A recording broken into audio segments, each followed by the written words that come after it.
রাজধানীতে এবার চলবে পাতাল রেল। এজন্য চিহ্নিত করা হয়েছে 4টি রুট। সম্ভবত যাচাইয়ে 250 কোটি টাকার প্রকল্প হাতে নিচ্ছে সরকার। পরিকল্পনা কমিশন বলছে, শুধু মেট্রো রেল দিয়ে ঢাকায় যানবাহনের চাপ সামাল দেওয়া কঠিন। এজন্য মাটির তলদেশে চলাচলের পথ তৈরি করবে সরকার। এ উদ্যোগকে স্বাগত জানিয়েছেন বিশেষজ্ঞরাও। বিস্তারিত জানাচ্ছেন তৌহিদ হোসেন।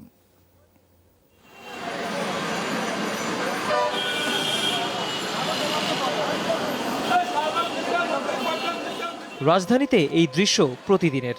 যত্রতত্র যাত্রী তুলছে বাস, চলাচলে কাজে আসে না ফুটপাত। তার ওপর রাজধানীতে চলমান একাধিক উন্নয়ন প্রকল্প, সবকিছুর ফলাফল তীব্র যানজট। প্রতি বছর যার পেছনে অপচয় হচ্ছে 55,000 কোটি টাকা। বাস করার জন্য যে যানবাহন আছে এটা পর্যাপ্ত না। আপনার 10 নম্বর থেকে দেখা যাচ্ছে মতিঝিল যাইতে হলে গাড়িতে উঠতে গেলে 2 ঘন্টা সময় তার জন্য দাঁড়ায় থাকতে হয়। রাস্তাও ফাঁকা, বাসও। এখন কি কারণে সামনে কোথাও কিছু হয়েছে কিনা তাও জানেন। সমস্যার সমাধানে এবার ঢাকায় তৈরি হবে পাতাল রেল। এর সুবাদে 1 ঘন্টায় যাতায়াত করবে 60,000 মানুষ। কমবে যানজট। এজন্য জোরে সোরে সমীক্ষার প্রস্তুতি নিচ্ছে সরকার, যেখানে অ্যালাইনমেন্ট নির্ধারণের পাশাপাশি যাচাই করা হবে মাটির শক্তি ও পরিবেশ সুরক্ষার নানা দিক।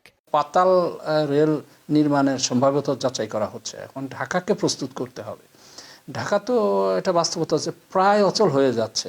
শুধু পাতাল নয়, এবং ফ্লাইওভার আরও প্রসারিত দীর্ঘ ফ্লাইওভারের কথা আমাদের ভাবতে হবে, ব্যাংকক নগরীর মতো। রাজধানীতে পাতাল রেল চলবে 4টি রুটে। প্রথমটি টঙ্গীতে শুরু হয়ে মতিঝিল দিয়ে যাবে নারায়ণগঞ্জে। 16 কিলোমিটার দীর্ঘ দ্বিতীয় রুটে ট্রেন চলবে সাভার থেকে সায়দাবাদ পর্যন্ত। অন্য দুটি রুট চালু হলে ঢাকায় পাতাল রেলের আওতা বাড়বে রামপুরা, তেজগাঁও, ধানমন্ডি হয়ে কেরানীগঞ্জে। আর এই পুরো কর্মযজ্ঞের কোনো প্রভাব পড়বে না তলদেশের পানি, বিদ্যুৎ ও গ্যাস লাইনে। যে ডেপথ দিয়ে আন্ডারগ্রাউন্ড রেলটা যায় সেটা ইউটিলিটি লাইনের অনেক নিচে। ঢাকা যেরকম একটা ঘনবসতিপূর্ণ শহর, এখানে আন্ডারগ্রাউন্ড রেল কনস্ট্রাকশনই মোর সুইটেবল।